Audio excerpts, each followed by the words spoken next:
paz do Senhor, irmãos. A paz do Senhor, irmãos. Quem está muito feliz nessa tarde? Deixa eu ver. Então escolhe um irmão bem bonito e dá um sorriso para ele. Sorri para o irmão que está do seu lado. Diz para ele: é hoje. Não, diga mais alto: é hoje. É hoje que o Senhor vai sacudir a sua vida nesse lugar. Abra a sua Bíblia comigo, num texto muito conhecido de toda a igreja. João capítulo 3, do versículo 1 até o versículo de número 8. Havia entre os fariseus um homem chamado Nicodemos, um dos principais dos judeus.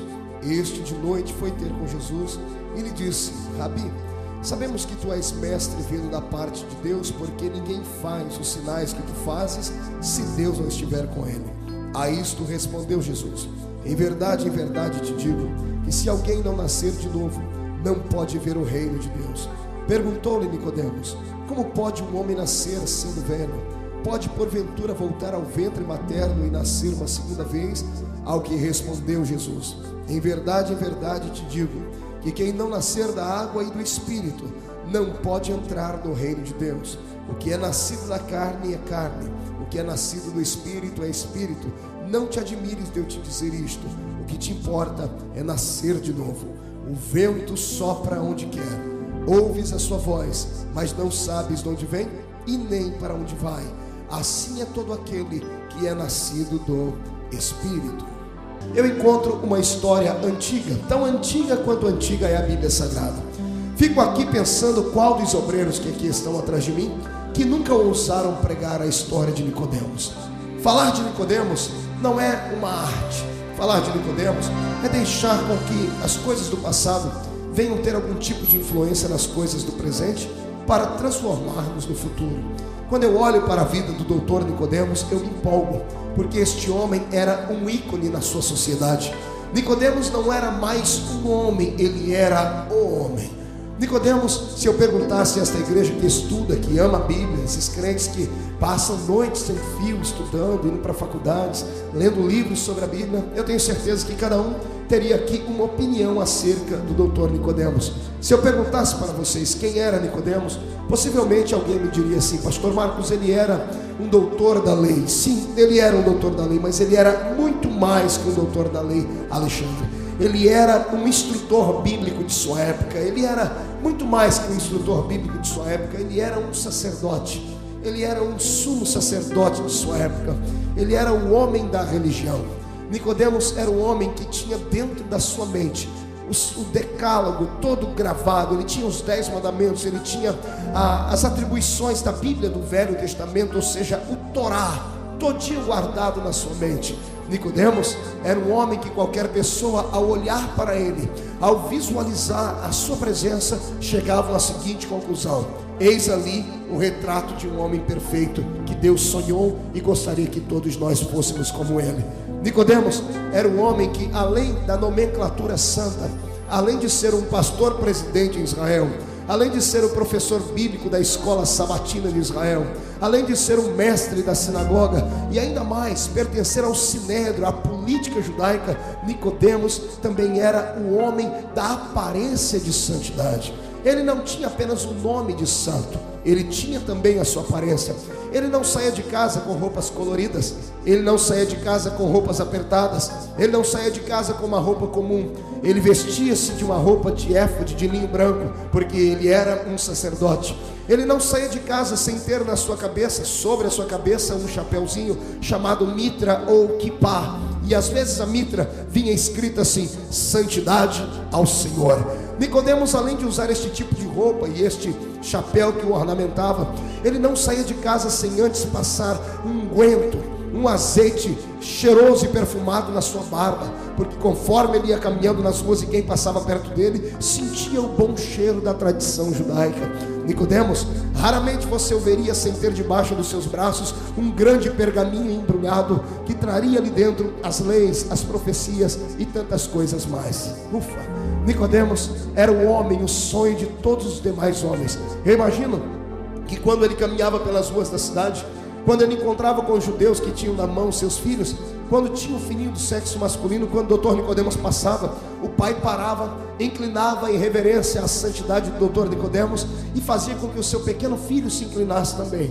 E quando o doutor Nicodemos já estava de costa, o pai dizia ao filho: quando tu cresceres, o meu sonho é que tu sejas como ele, porque lá vai um grande homem de Deus. Eu imagino que o doutor Nicodemos era o sonho de toda jovem solteira de Israel.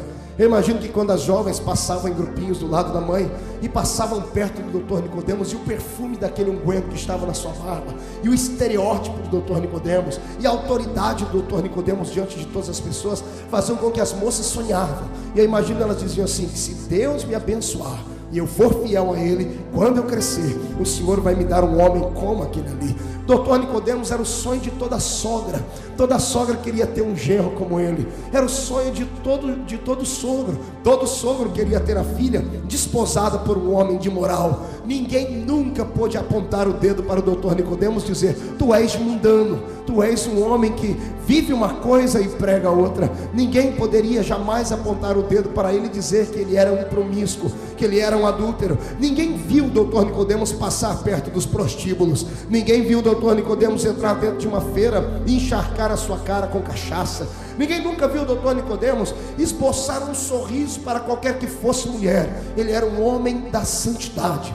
E quem olhava para aquele homem dizia: é possível sim viver na terra e levar uma vida de santidade. E quando eu olho para o doutor Nicodemos, eu abro um parênteses para dizer: eu vejo a síndrome dele tomando conta dos nossos crentes. Eu vejo muitas pessoas tentando ser como ele, aparentemente santos, ter um bom nome santo, e aquilo que os homens podem ver é apenas aquilo que está por fora. O homem pode muito bem levar uma vida de santidade, aparentemente falando, pode muito bem atuar no palco da vida e se travestir de um homem que ele não é.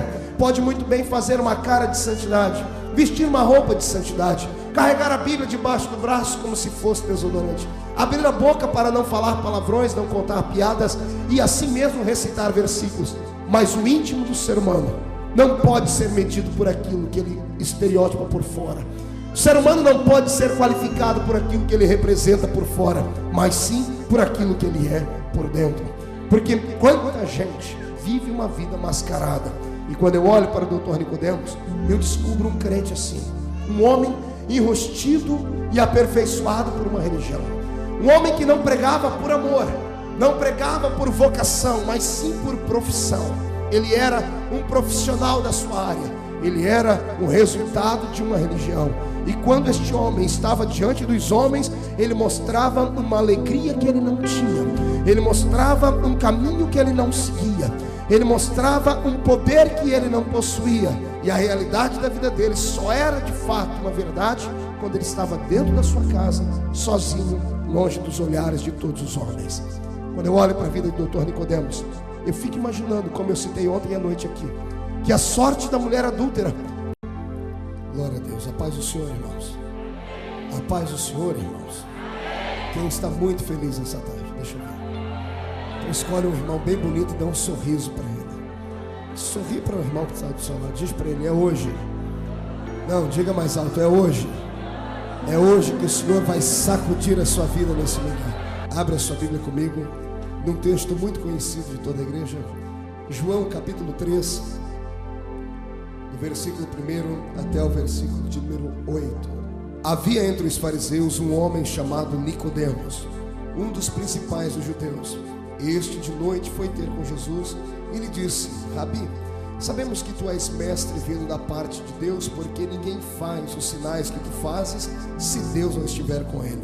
A isto respondeu Jesus: em verdade te digo, que se alguém não nascer de novo, não pode ver o reino de Deus. Perguntou-lhe Nicodemos: como pode um homem nascer sendo velho? Pode porventura voltar ao ventre materno e nascer uma segunda vez? Ao que respondeu Jesus: em verdade te digo, que quem não nascer da água e do Espírito não pode entrar no reino de Deus. O que é nascido da carne é carne, o que é nascido do Espírito é Espírito. Não te admires de eu te dizer isto, o que te importa é nascer de novo. O vento sopra onde quer, ouves a sua voz, mas não sabes de onde vem e nem para onde vai. Assim é todo aquele que é nascido do Espírito. Amém? Glória a Deus. A paz do Senhor, irmãos. A paz do Senhor, irmãos. Quem está muito feliz nessa tarde? Deixa eu ver. Então escolhe um irmão bem bonito e dá um sorriso para ele. Sorri para o irmão que está do seu lado. Diz para ele: é hoje. Não, diga mais alto: é hoje. É hoje que o Senhor vai sacudir a sua vida nesse lugar. Abra a sua Bíblia comigo, num texto muito conhecido de toda a igreja. João capítulo 3, do versículo 1 até o versículo de número 8. Havia entre os fariseus um homem chamado Nicodemos, um dos principais dos judeus. Este de noite foi ter com Jesus e lhe disse: Rabi, sabemos que tu és mestre vindo da parte de Deus, porque ninguém faz os sinais que tu fazes se Deus não estiver com ele. A isto respondeu Jesus: em verdade te digo, que se alguém não nascer de novo, não pode ver o reino de Deus. Perguntou-lhe Nicodemos: como pode um homem nascer sendo velho? Pode porventura voltar ao ventre materno e nascer uma segunda vez? Ao que respondeu Jesus: em verdade te digo, que quem não nascer da água e do Espírito não pode entrar no reino de Deus. O que é nascido da carne é carne, o que é nascido do Espírito é Espírito. Não te admires de eu te dizer isto. O que te importa é nascer de novo. O vento sopra onde quer, ouves a sua voz, mas não sabes de onde vem e nem para onde vai. Assim é todo aquele que é nascido do Espírito. Amém? Pai, eu te glorifico uma vez mais, te exalto uma vez mais e me coloco na sua presença nesta tarde para ser um canal de bênção para a sua igreja. Eu te empresto a minha boca e a minha mente, Pai, para ser o seu porta-voz neste lugar. Eu encontro uma história antiga, tão antiga quanto antiga é a Bíblia Sagrada. Fico aqui pensando qual dos obreiros que aqui estão atrás de mim que nunca ousaram pregar a história de Nicodemos. Falar de Nicodemos não é uma arte. Falar de Nicodemos é deixar com que as coisas do passado venham ter algum tipo de influência nas coisas do presente para transformar-nos no futuro. Quando eu olho para a vida do doutor Nicodemos, eu me empolgo, porque este homem era um ícone na sua sociedade. Nicodemos não era mais um homem, ele era o homem. Nicodemos, se eu perguntasse a esta igreja que estuda, que ama a Bíblia, esses crentes que passam noites sem fio estudando, indo para faculdades, lendo livros sobre a Bíblia, eu tenho certeza que cada um teria aqui uma opinião acerca do doutor Nicodemos. Se eu perguntasse para vocês quem era Nicodemos, possivelmente alguém me diria assim: pastor Marcos, ele era um doutor da lei. Sim, ele era um doutor da lei, mas ele era muito mais que um doutor da lei, Alexandre. Ele era um instrutor bíblico de sua época. Ele era muito mais que um instrutor bíblico de sua época. Ele era um sacerdote. Ele era um sumo sacerdote de sua época. Ele era um homem da religião. Nicodemos era um homem que tinha dentro da sua mente o decálogo todo gravado. Ele tinha os 10 mandamentos. Ele tinha as atribuições da Bíblia do Velho Testamento, ou seja, o Torá, todinho guardado na sua mente. Nicodemos era um homem que qualquer pessoa, ao olhar para ele, ao visualizar a sua presença, chegavam à seguinte conclusão: eis ali o retrato de um homem perfeito que Deus sonhou e gostaria que todos nós fôssemos como ele. Nicodemos era um homem que, além da nomenclatura santa, além de ser um pastor presidente em Israel, além de ser o professor bíblico da escola sabatina de Israel, além de ser um mestre da sinagoga e ainda mais pertencer ao sinédrio, à política judaica, Nicodemos também era o homem da aparência de santidade. Ele não tinha apenas o nome de santo, ele tinha também a sua aparência. Ele não saía de casa com roupas coloridas, ele não saía de casa com roupas apertadas, ele não saía de casa com uma roupa comum. Ele vestia-se de uma roupa de éfode, de linho branco, porque ele era um sacerdote. Ele não saía de casa sem ter na sua cabeça, sobre a sua cabeça, um chapéuzinho chamado mitra ou kippá. E às vezes a mitra vinha escrita assim: santidade ao Senhor. Nicodemos, além de usar este tipo de roupa e este chapéu que o ornamentava, ele não saía de casa sem antes passar um unguento, um azeite cheiroso e perfumado na sua barba, porque conforme ele ia caminhando nas ruas e quem passava perto dele sentia o bom cheiro da tradição judaica. Nicodemos, raramente você o veria sem ter debaixo dos seus braços um grande pergaminho embrulhado que traria ali dentro as leis, as profecias e tantas coisas mais. Ufa! Nicodemos era o homem, o sonho de todos os demais homens. Eu imagino que quando ele caminhava pelas ruas da cidade, quando ele encontrava com os judeus que tinham na mão seus filhos, quando tinha um filhinho do sexo masculino, quando o doutor Nicodemos passava, o pai parava, inclinava em reverência à santidade do doutor Nicodemos e fazia com que o seu pequeno filho se inclinasse também. E quando o doutor Nicodemos já estava de costa, o pai dizia ao filho: quando tu cresceres, o meu sonho é que tu sejas como ele, porque lá vai um grande homem de Deus. Eu imagino que o doutor Nicodemos era o sonho de toda jovem solteira de Israel. Eu imagino que quando as jovens passavam em grupinhos do lado da mãe e passavam perto do doutor Nicodemos, e o perfume daquele unguento que estava na sua barba, e o estereótipo do doutor Nicodemos, e a autoridade do doutor Nicodemos diante de todas as pessoas, faziam com que as moças sonhavam. E eu imagino elas diziam assim: que se Deus me abençoar e eu for fiel a Ele, quando eu crescer, o Senhor vai me dar um homem como aquele ali. Doutor Nicodemos era o sonho de toda sogra. Toda sogra queria ter um genro como ele. Era o sonho de todo sogro. Todo sogro queria ter a filha desposada por um homem de moral. Ninguém nunca pôde apontar o dedo para o doutor Nicodemos e dizer: tu és mundano, tu és um homem que vive uma coisa e prega outra. Ninguém poderia jamais apontar o dedo para ele e dizer que ele era um promíscuo, que ele era um adúltero. Ninguém viu o doutor Nicodemos passar perto dos prostíbulos. Ninguém viu o doutor Nicodemos entrar dentro de uma feira e encharcar a sua cara com cachaça. Ninguém nunca viu o doutor Nicodemos esboçar um sorriso para qualquer que fosse mulher. Ele era um homem da santidade. E quem olhava para aquele homem dizia: é possível sim viver na terra e levar uma vida de santidade. E quando eu olho para o doutor Nicodemos, eu abro um parênteses para dizer: eu vejo a síndrome dele tomando conta dos nossos crentes. Eu vejo muitas pessoas tentando ser como ele, aparentemente santos, ter um bom nome santo, e aquilo que os homens podem ver é apenas aquilo que está por fora. O homem pode muito bem levar uma vida de santidade, aparentemente falando, pode muito bem atuar no palco da vida e se travestir de um homem que ele não é. Pode muito bem fazer uma cara de santidade, vestir uma roupa de santidade, carregar a Bíblia debaixo do braço como se fosse desodorante, abrir a boca para não falar palavrões, não contar piadas e assim mesmo recitar versículos. Mas o íntimo do ser humano não pode ser medido por aquilo que ele estereotipa por fora. O ser humano não pode ser qualificado por aquilo que ele representa por fora, mas sim por aquilo que ele é por dentro. Porque quanta gente vive uma vida mascarada. E quando eu olho para o doutor Nicodemos, eu descubro um crente assim, um homem enrostido e aperfeiçoado por uma religião, um homem que não pregava por amor, não pregava por vocação, mas sim por profissão. Ele era um profissional da sua área, ele era o resultado de uma religião.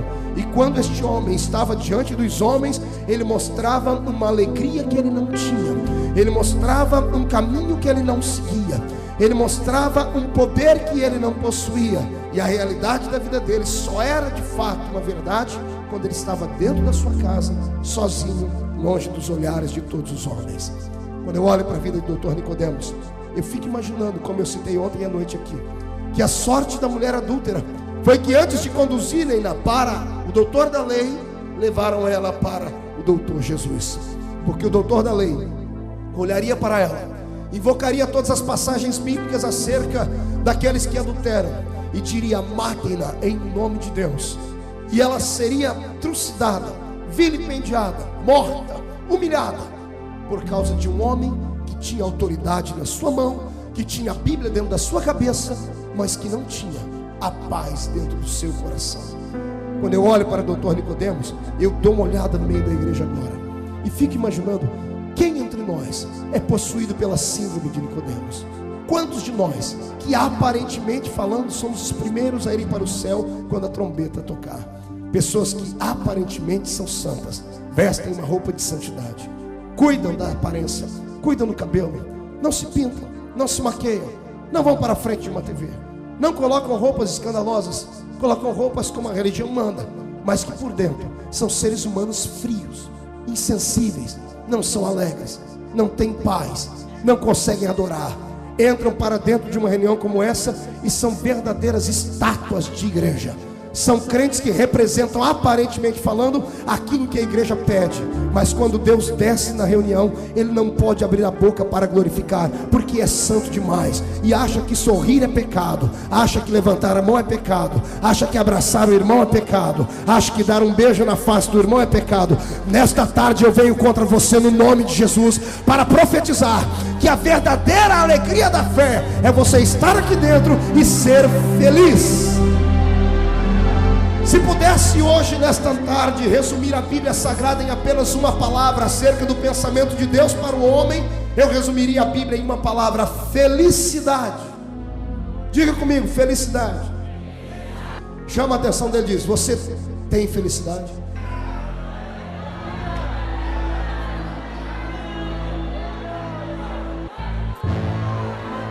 Prepara o lombo para nós apanhar e aperta o cinto para não cair da cadeira.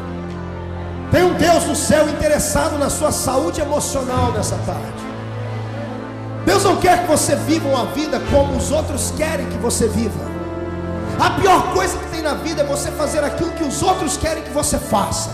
É você ser aquilo que os outros querem que você seja, e você se enrustir por dentro e ter os seus próprios desejos, os seus próprios pensamentos, e não poder liberá-los. Eu quero te dizer nessa tarde que a minha Bíblia diz que se o Filho te libertar, você é livre. Livre para expressar. Igreja não pode ser uma prisão. Você não pode estar aqui dentro apenas porque tem medo de ir para o inferno. Crente que vem para a igreja porque tem medo de ir para o inferno, ele vai para o inferno dentro da igreja mesmo.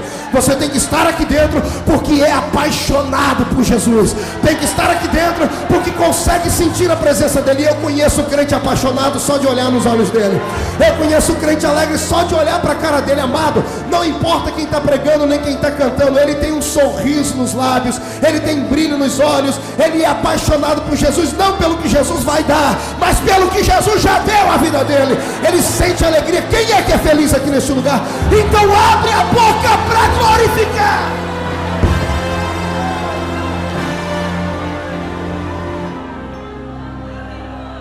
Cara feia para mim é fome, irmão. Quem foi que botou na sua consciência de que você ter uma cara feia é sinônimo de santidade? Nicodemos, quando andava para a rua, irmão, ele não podia sorrir, ele não podia abrir os dentes para mostrar para as pessoas o sorriso. Por quê? Porque a religião havia feito ele um homem tão santo, tão poderoso, que ninguém podia tocar nele, ninguém podia sentir a presença dele, ninguém podia sequer olhar nos olhos dele. Amados, eu conheço tanto crente assim, tanto crente que você chega perto dele, você não tem temor a Deus, você tem medo mesmo.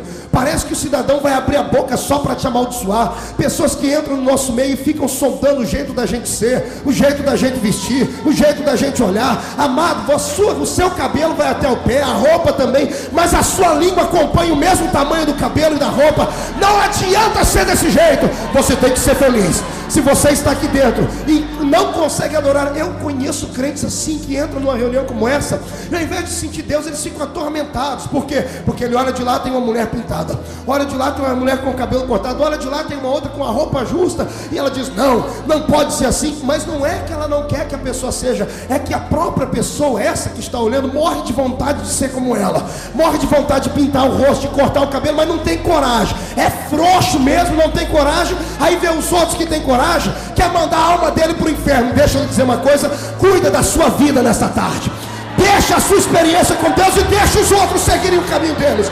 Você não é juiz. Deus não colocou ninguém na igreja para ser juiz. Eu não posso julgar você, você não pode me julgar. Você tem que ter a sua experiência com Deus. É por isso que você vem para a igreja e fica aí com essa boca de aço, essa língua de ferro, não sente Jesus, não pode glorificar, não derrama uma lágrima. Nesta tarde Jesus quer curar você. Eu repreendo esse espírito de religião e profetizo o Espírito Santo sobre a sua vida. Ai, me cantorou Nagassuri, me canta Rabahai.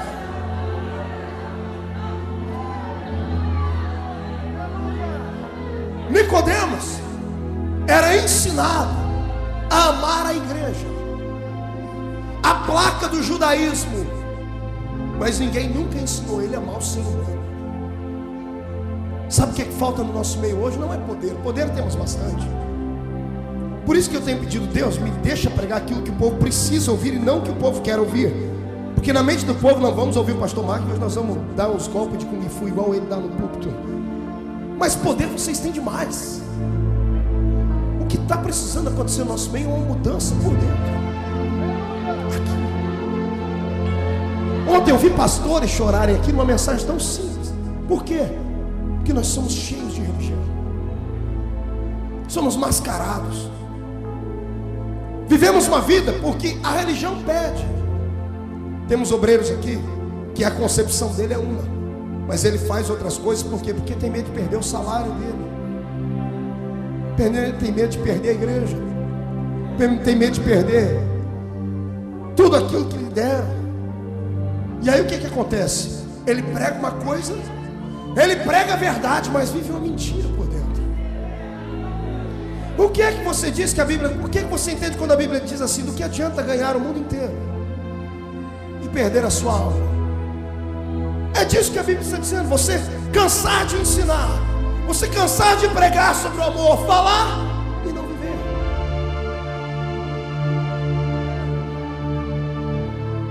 Tira a máscara nesta noite, nesta tarde. Seja você por um momento. Seja você. Deus respeita você, Deus respeita a sua personalidade, sim. Você não é um super-homem. Deus não quer uma igreja cheia de super-homens, nem cheia de mulher maravilhas, não. Deus quer uma igreja cheia de seres humanos, mas que são sinceros. A hipocrisia tem que ser colocada debaixo dos pés. Somos os fariseus do século 21. A maior briga de Jesus não foi contra o diabo. A maior briga de Jesus foi contra a religião que já existia. Não tinha uma religião mais santa do que o judaísmo, amados. Se a religião, se a santidade externa pudesse salvar alguém, o judaísmo era a religião de Deus. Porque o judaísmo ensinava a pessoa a comer. A sua religião proíbe você comer alguma coisa, proíbe beber, mas comer. O judaísmo proibia a pessoa comer. O judaísmo proibia a pessoa se vestir. O judaísmo proibia os homens a fazerem coisas, as mulheres a andarem com o rosto exposto. O judaísmo era religião santa, sagrada. Olha os fariseus, batiam no peito, jejuavam e oravam 3 vezes por dia. E um dia Jesus olhou para eles, Jesus falou assim: mas vocês são um bando de sepulcro caiado.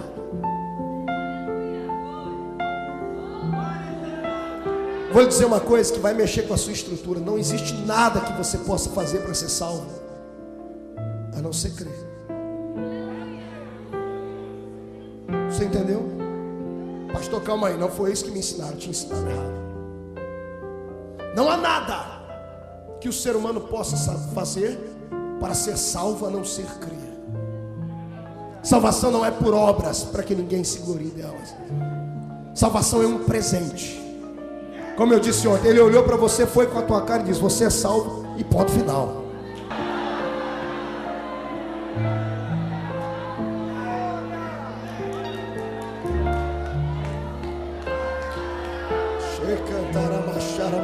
Dá uma olhadinha de canto de olho para a cara do irmão, que você vai descobrir agora a síndrome de Nicodemos. Dá uma olhadinha para ele.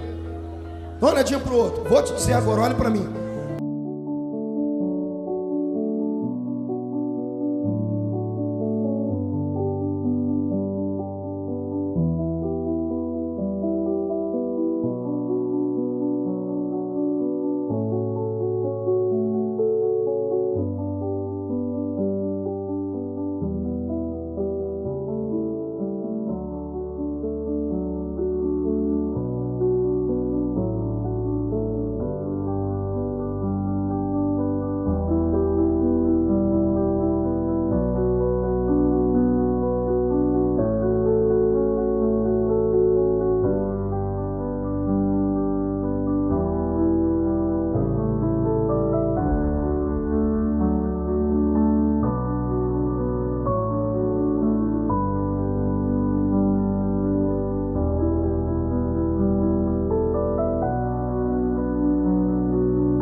porque queriam ser um pouquinho melhores, queriam ser mais bonitas para o seu esposo, mas por dentro não querem, não podem, por fora tem uma opressão. Aí começam a envelhecer, aí vem para a igreja e se transforma numa detetive de Jesus. Vem, dobra o joelho, já levanta e liga as anteninhas de vinil e começa a olhar para todo mundo e anota, aquela lá tá, aquilo não é de Deus.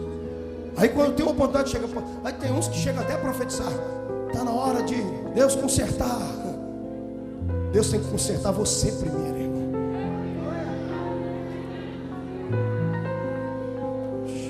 Deus nessa tarde quer trazer vida para dentro da sua alma. Nicodemos confundia duas palavras: convicção com conversão. Diga comigo, convicção. Diga comigo, conversão. Pergunta para mim, qual a diferença? Eu não ouvi. Dá para falar mais alto? Claro, vou te explicar agora. A diferença é que convicção se dá aqui. Levanta o dedinho assim, bate na cuca do irmão e diz, aí ó. Diga, aqui. Convicção, Silas, se dá aqui. E o que nós temos de crentes convictos, convencidos, é uma bênção.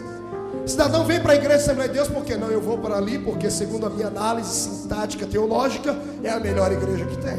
Lá ninguém explora a minha fé, lá ninguém rouba, ninguém mata, ninguém adultera, ou pressupõe que isso não aconteça.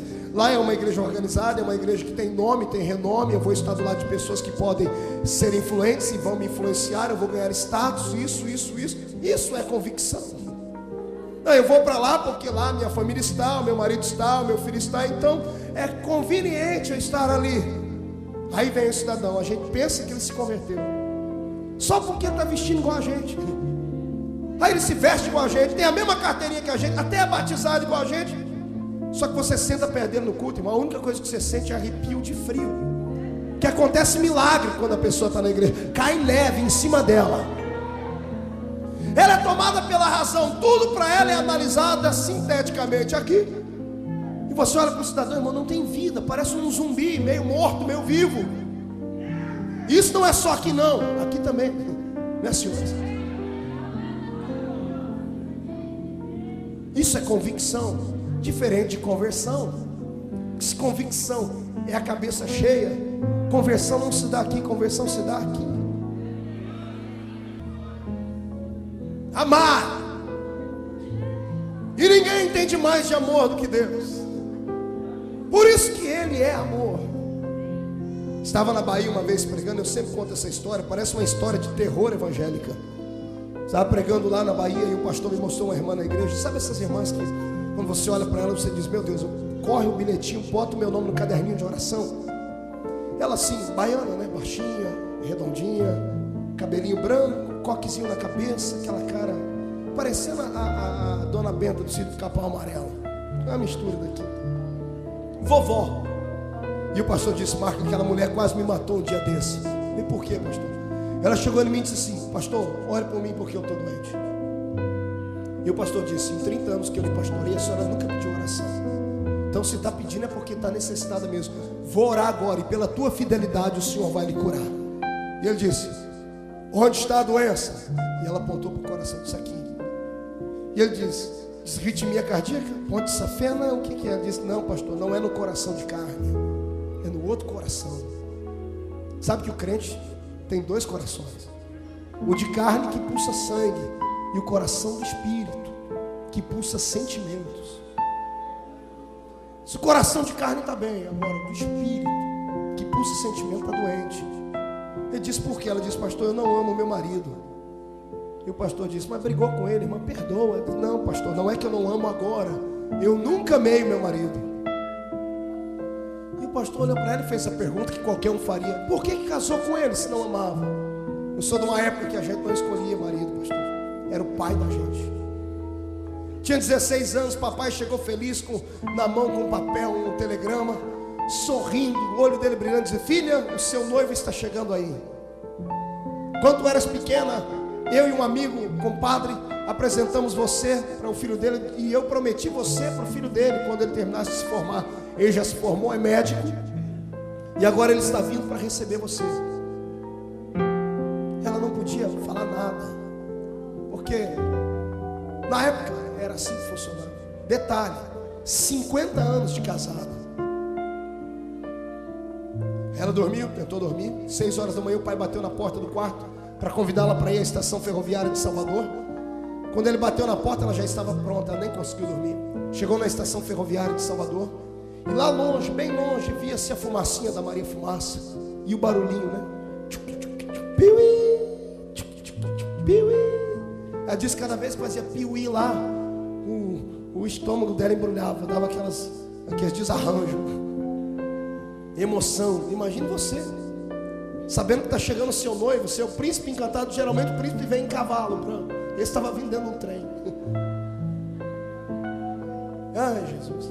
E ela disse, lá vem o trem. Quando ele vai chegando perto da estação ferroviária, falta perna, falta braço, falta ar, oxigênio para respirar. Quando o trem para na estação ferroviária, ele despacha o vento, né? Faz. Ela disse, quando abriu a porta do trem, desceu aquele trem. Você ri porque não era você lá. Ela disse, pastor, eu não gostei dele. Ele era feio demais. Era tão feio que a gente não sabia se ele estava de frente ou de costa. Era desengonçado, alto, corcunda, tinha uma orelha maior que a outra. O cabelo parecia que a vaca tinha dado uma lambida nele. Uma cara de soço. Mas eu olhei para o meu pai estava irradiante. Vai casar a filha com o doutor. E ela disse, quando eu tive vontade de sair correndo, mas quando eu vi papai, em respeito, pela tradição, pelo nome da família, eu me casei com ele. Sempre fui uma esposa fiel. Dei a ele filhos. Sempre cuidei dele como se cuida de um príncipe. Dei um amor que eu não tinha. E o pastor olhou para essa história sem solução e disse para ela, irmã, por que não continua assim? O que foi que te deu que só hoje a senhora veio falar comigo? Não, pastor, eu sempre quis falar, mas não tinha coragem. Com medo do escândalo, com medo das pessoas me acusarem. Fui ensinado pela mamãe que uma vez assim tem que ir assim até o fim. Só que hoje de manhã, quando eu acordei, eu olhei para o espelho, pastor. E eu olhei para o espelho e sabe o que eu vi? Não aquela menina cheia de vida de 16 anos, bonita. Eu vi uma mulher que envelheceu, cabelos brancos. Meu rosto está murcho, parecendo um maracujá de gaveta. Meu corpo deformou. Nada em mim atrai mais homem nenhum. E quando eu olhei para aquela figura no espelho, tétrica, fantasmagórica, ela, no espelho, disse para mim, você nunca foi feliz. Eu ouvi essa história e me deu vontade de chorar.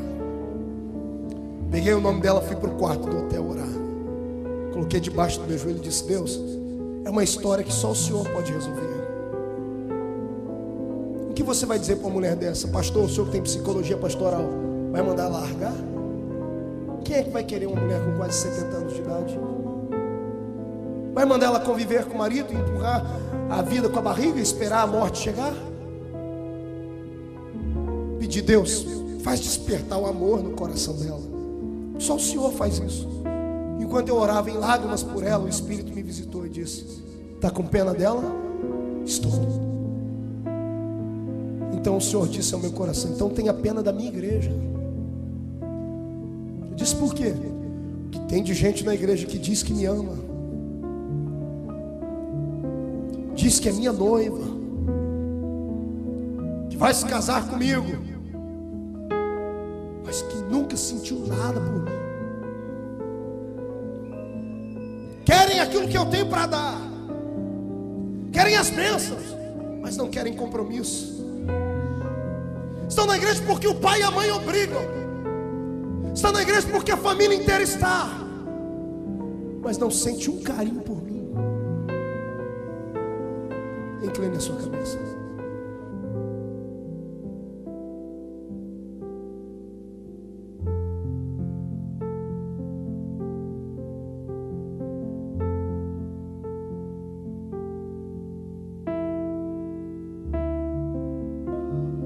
Por isso que você é triste. Por isso que a sua única alegria é quando você vem aqui para dentro da igreja. Tem gente que gostaria de trazer o colchão para morar aqui dentro da igreja. culto não é para ele uma prestação de coisa sagrada a Deus. O culto é um momento de entretenimento. Gosto das músicas, gosto de ouvir as palavras, os testemunhos. O fogo pega no irmão da esquerda, pega no irmão da direita, e você está sempre aí, metódico, vazio, sem experiência. E o tempo vai passando, aí vem a frustração, porque o amigo que aceitou Jesus junto com você foi longe, e você está aí atrás. Aquele que começou com você missionário lá na Bolívia,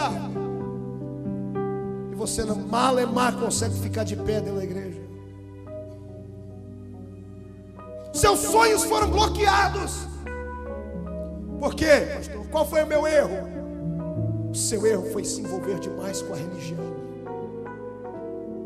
Você é igual Nicodemos, você mata pessoas no nome da sua religião.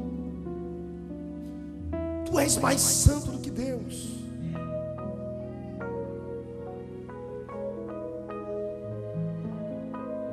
E há um Deus no céu olhando para você e dizendo: filho, não é assim que eu te quero. Eu quero você apaixonado por mim. Eu quero você me amando acima de todas as coisas. Quero você fazendo coisas não porque os homens impuseram sobre ti. Quero você fazendo coisas por amor a mim. Há um Deus no céu nesta tarde querendo uma mudança na sua alma. Dá glória a Deus. Quando eu falo de fogo é fácil. Saltar quando eu digo que tem anjos aqui dentro é fácil. Quero ver da glória a Deus agora. Quando a sua alma está diante de você aberta.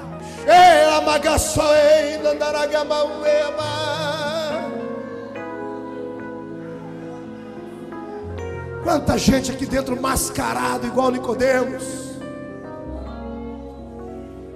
Em casa é um inferno. Mas quando vai sair da porta para fora, por causa da sociedade, por causa da razão, das conveniências, pega na mão do marido que lá dentro de casa dorme em cama separada.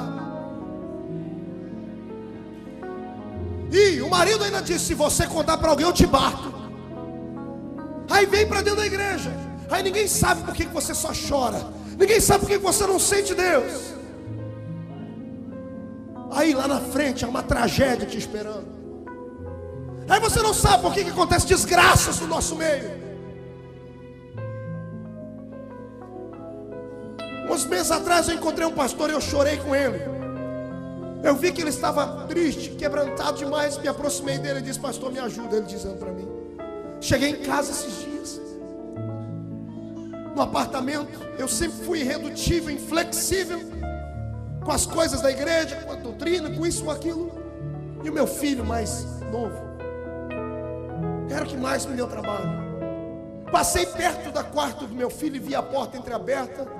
Eu vi alguma coisa balançando dentro do quarto e eu entrei para ver.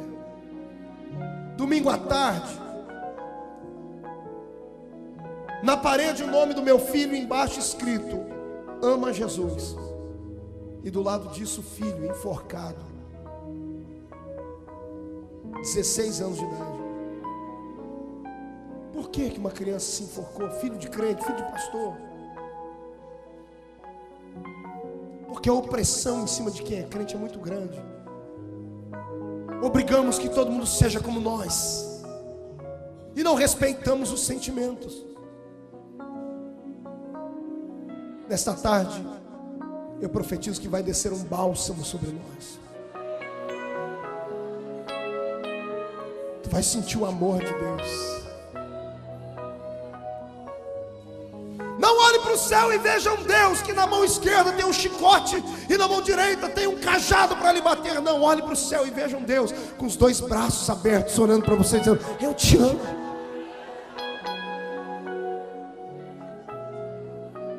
O Senhor está dizendo ao meu ouvido aqui que está curando pessoas por dentro. Feche seus olhos. Vai lá, Espírito. Cura. Isso, chora, rasga a sua alma, deixa a lágrima descer uma vez na vida. Homem não chora, homem de Deus chora sim. Chora. Você não é uma máquina.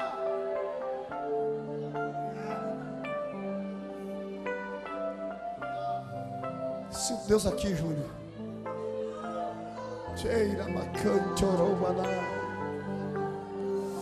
Libera, Senhor, uma unção de poder agora aqui dentro.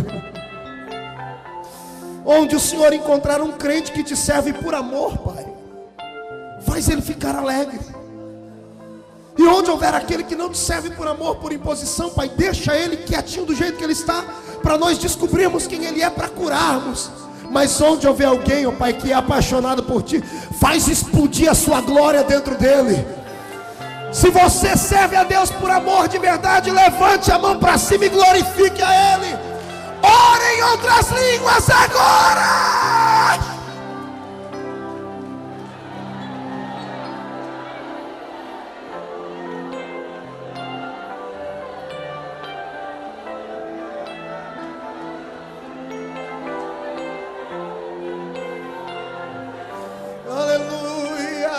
Isso aqui não é um culto de libertação, pois bem, Deus quer te livrar hoje das garras da religião.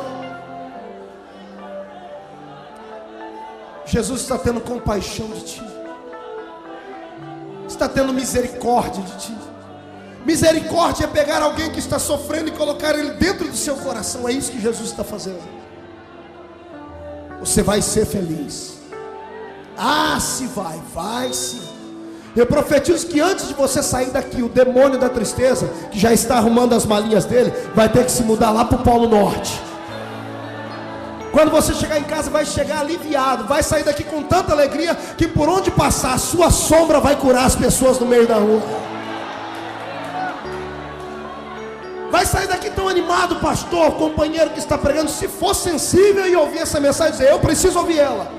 Que a próxima vez que você agarrar o microfone, antes de você saudar a igreja com a paz do Senhor, Jesus vai derramar unção na igreja só para testificar que Ele te ama. Você entende isso? Eu não sirvo o Deus da idade medieval. O Deus da idade medieval exigia coisas que os homens não podiam dar. O Deus do Velho Testamento matava as pessoas porque não podiam ser como Ele queria que fosse. O Deus do Novo Testamento fez o contrário. Já que no Velho Testamento Ele matava o homem, no Novo Testamento Ele morreu por mim e por você. Se você serve o mesmo Cristo que eu, receba o poder do sangue dele sobre a sua vida e glorifica.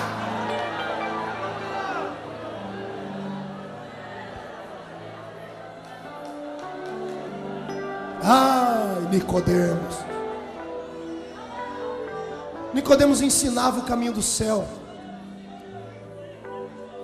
falava de perdão,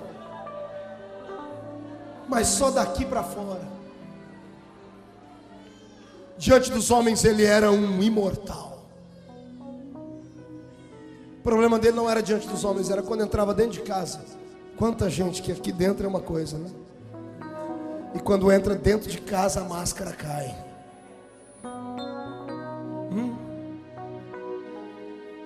Quantas pessoas que aqui dentro, ou mesmo na rua, colocam roupas de santidade, e quando estão dentro de casa, se soltam. Ouvem músicas mundanas o dia inteiro, rocks, pauleira, músicas sensuais, mas ninguém pode saber porque é o seu pecado secreto. É o seu pecadinho de estimação. Todo ser humano tem um pecadinho de estimação. Todo ser humano, aqui nessa válvula que pulsa sangue,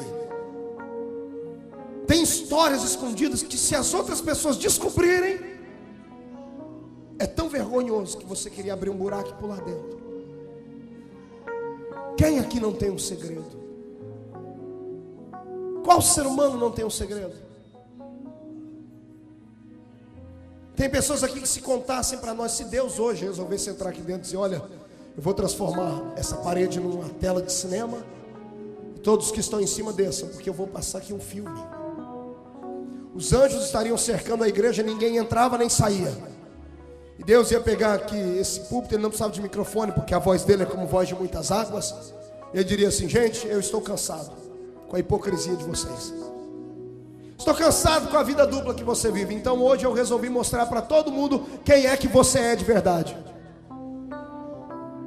resolvi desnudar você diante do povo.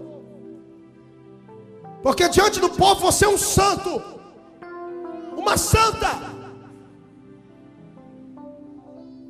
Então eu vou mostrar para todo mundo quem você é, tá bom? Apagassem as luzes, começaria o filme lá embaixo, protagonista principal, coloca o seu nome. E Deus começasse a abrir para todo mundo aquilo que você é, às escondidas. Os nossos pecados ministeriais, pastores, a nossa atitude com a família dentro de casa. Ia ter gente, pastor Silas, que nunca mais se atreveria a subir aqui para pregar.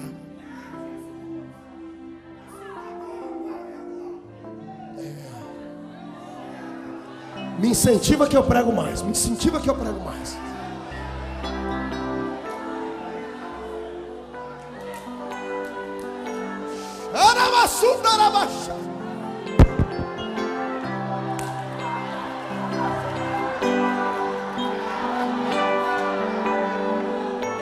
Vai cair por terra os demônios que oprimem você. Hoje Jesus vai tirar essa máscara, vai tirar essa roupa, essa fantasia de super-homem, essa fantasia de Mulher Maravilha, e vai mostrar quem você é. A partir de hoje sim o diabo vai te respeitar. Vai ter que te respeitar.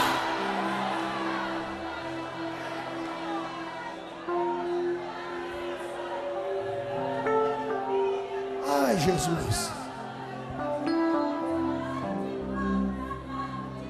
Nicodemo sai de dentro da congregação no sábado, depois de ter pregado e ensinado.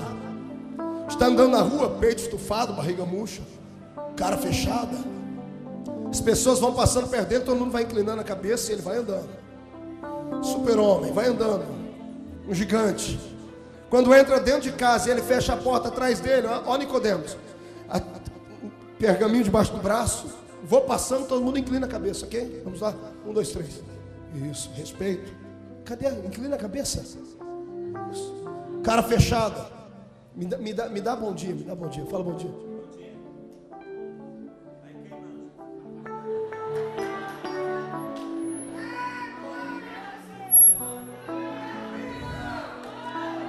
Quando ele entra dentro da casa dele, ele entra, dá uma olhadinha por cima do ombro, não tem ninguém olhando. Passou, ele fecha a porta assim. Joga o pergaminho para um canto. O peito estava assim, né? E solta. A barriga fica aquele cemitério de frango. Tira a mitra. Tira o peitoril com as pedrinhas preciosas. A roupa de linho branco, põe uma roupa cinza. Vai para frente do espelho. Olha para aquela cara feia. Tira o óleo da barba. E chora. Por quê? Porque ele queria ser melhor do que aquilo, mas não era. É igual você, que peca, mas não queria pecar. Luta, mas não consegue vencer. Mas os outros não podem saber. Então você se transforma quando entra aqui dentro. Grita, dá glória, pula, pá. Quando vai chegando a hora de ir para casa, vai dando uma angústia, uma tristeza.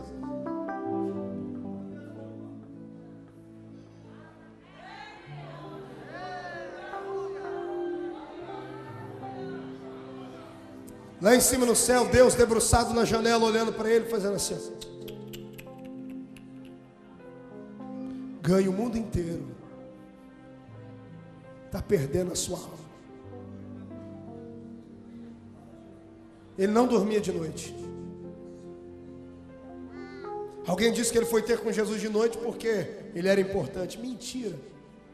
Outras pessoas mais importantes que ele foram ter com Jesus de dia, pastor Paulo. Ele foi ter com Jesus de noite porque ele sofria de insônia. Não dormia. Quantos crentes que para dormir tem que ter uma caixa de remédio do lado da cama dele. Crentes deprimidos. Você dorme com esse barulho? Crentes deprimidos. A ciência diz que a depressão é uma doença da alma. Eles dão remédios paliativos para mexer na adrenalina, para ver se a pessoa fica mais acesa, mais alegre. Mas não tem remédio para depressão. Por quê? Porque é na alma. Como é que um crente cheio do Espírito Santo pode ter doença na alma? Fala para mim. Como é que crente que anda com a Bíblia debaixo do braço, vem na igreja, canta e está deprimido? A depressão leva a uma tristeza profunda e a pessoa quer morrer. Quer que eu te diga o que é? Uma vida dupla. Mostra para os outros uma vida que não é, e a vida que queria ser não consegue. Aí dá um conflito na alma. Freud chama isso de crise existencial. Quantos de vocês já pegaram o carro e saíram sem rumo?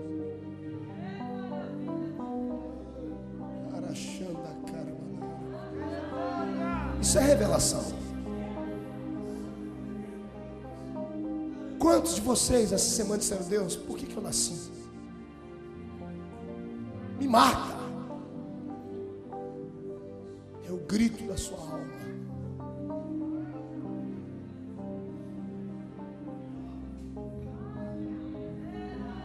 Há um Deus no céu olhando para você. E o pior não é isso. O pior é que Ele não pode fazer nada enquanto você não quiser. Deus não vai interferir na sua vida se você não convidar.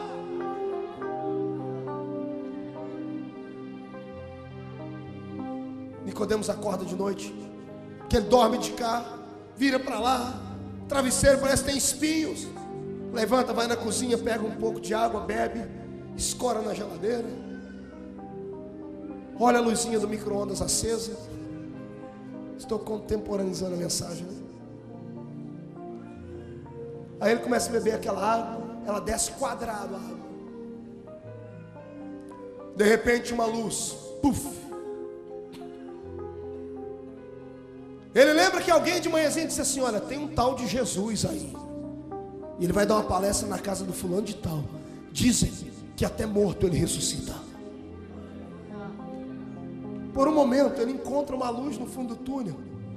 O coração acelera, dá aquele desarranjo no intestino. Ele olha para o relógio, já está na hora, ele já deve ter começado a palestra. Ele abre a porta e sai correndo. Quer encontrar esse Jesus? Quando ele põe o pé para fora da casa dele, problema. Ele olha para a roupa, cadê a fantasia de super-homem? Ele entra para dentro de casa, tranca, vai no guarda-roupa e pega a melhor fantasia. Vai para frente do espelho, ensaia uma cara feia, passa o óleo na barba, põe um pergaminho debaixo do braço, murcha a barriga, estufa o peito e vai para onde Jesus estava. Ele vai conjecturando no meio do caminho. Hoje eu vou encontrar Jesus e vou dizer: eu preciso de paz, eu preciso de perdão, eu preciso de vida, eu não tenho. Eu ensino uma coisa que eu não consigo viver. Eu preciso ser salvo. E quando ele chega na porta, o endereço, quando ele bate na porta, alguém abre. Quando alguém abre a porta, ele olha lá na frente. Quem está sentado lá na frente, bem no rumo da porta? Jesus, com a perninha dele cruzada. O senhor vira essa cadeira para mim e sente aqui. Isso. Vire para mim, isso. Cruza as pernas, põe a mão na perna. Nicodemos bateu, olha quem está lá, Jesus olhando para ele, dá um sorriso. O sorriso de Jesus já mexeu com Nicodemos inteirinho. Quando Nicodemos sorri, quando Jesus sorri, Nicodemos já entra. Ele entra para confessar. Ele já entra para gritar: eu sou. Quando ele entra, a casa estava assim de gente. Pergunta para mim quem é que estava lá. O presbítero da igreja dele, os diáconos, o povo da tarde da bênção, os líderes de mocidade, está todo mundo lá. E agora, ele ficou vendido entre dois. Ele confessa os pecados para Jesus, perde todo mundo ou não? Se ele fala para... Quem mandou você virar? Volta para lá.